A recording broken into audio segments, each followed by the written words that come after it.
हिंदुस्तान का राष्ट्रीय गीत वंदे मातरम, जो आज ही के दिन 7 नवंबर 1875 में बंगाल के एक न्यूज़पेपर में प्रकाशित हुआ था, पब्लिश हुआ था। वंदे मातरम के प्रकाशन के 150 साल पूरे होने पर पूरे हिंदुस्तान में बड़े शानदार अंदाज में जश्न के साथ वंदे मातरम गाया जा रहा है। वंदे मातरम के कार्यक्रम किए जा रहे हैं। वादिये कश्मीर के अंदर भी वंदे मातरम को बड़े शानदार अंदाज में मनाया जा रहा है। वंदे मातरम जिसका मतलब है माँ तुझे सलाम, मादरे वतन मैं तुझे सलाम करता हूँ, ए मेरी मातृभूमि मैं तुझे नमन करता हूँ। ये वंदे मातरम का अर्थ है, उसका मतलब है। वंदे मातरम हमारा राष्ट्रीय गीत है, नेशनल सॉन्ग,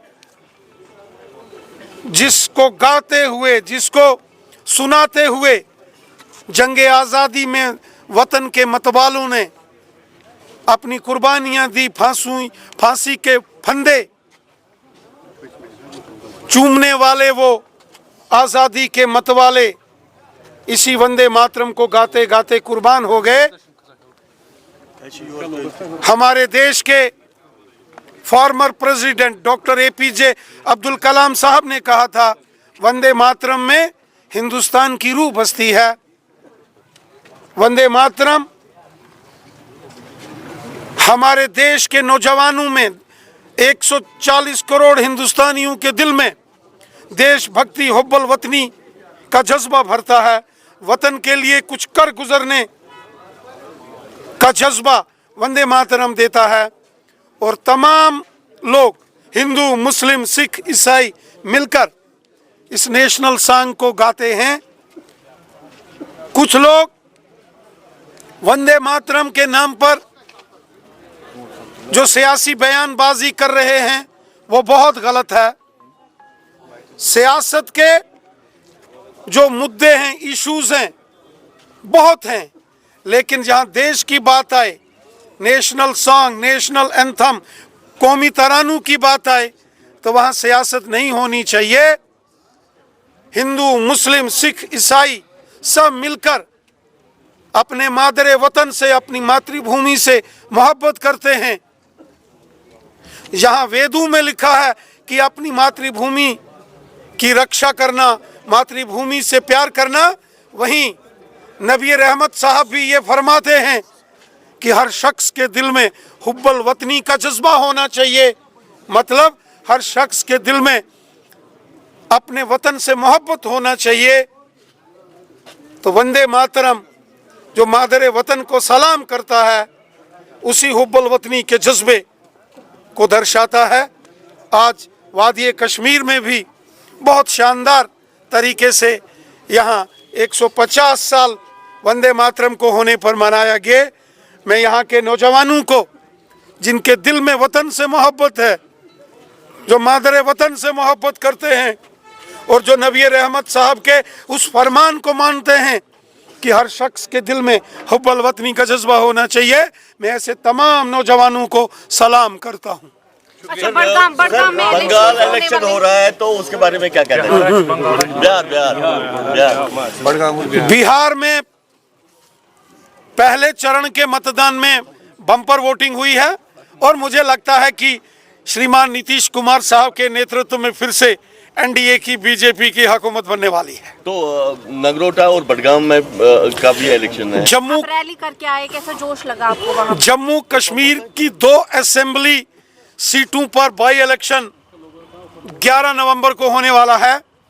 नगरोटा की assembly seat Bharatiya Janata party शानदार अंदाज में जीतेगी। नगरोटा में तो BJP के मुकाबले में कोई टक्कर देने वाला कैंडिडेट ही नहीं है। नगरोटा BJP स्वीप करेगी। रही बात बडगाम की, तो BJP को काफ़ी सपोर्ट मिल रहा है। मैं लगातार वहाँ हमारी कैंपेन चल रही है और मैं यकीन के साथ कहता हूं कि बीजेपी का अच्छा परफॉर्मेंस बड़गाम में भी रहेगा। रविंद्र जी, और एक बार विरोध हो रहा है वंदे मातरम के नाम पे। कुछ मौलवी ने कहा कि वंदे मातरम जो हमारा नेशनल सॉन्ग है, इस पर कोई सियासी बयानबाजी या सियासी तनकीद नहीं होना चाहिए। वंदे मातरम का मतलब है अपनी मातृभूमि को, मादरे वतन को सलाम करना, अपनी सरजमी की हिफाजत का हलफ लेना, अपनी मातृभूमि की रक्षा का संकल्प लेना। हमारे देश के पूर्व राष्ट्रपति डॉक्टर APJ अब्दुल कलाम साहब ने कहा था कि वंदे मातरम में हिंदुस्तान की रूह बसती है।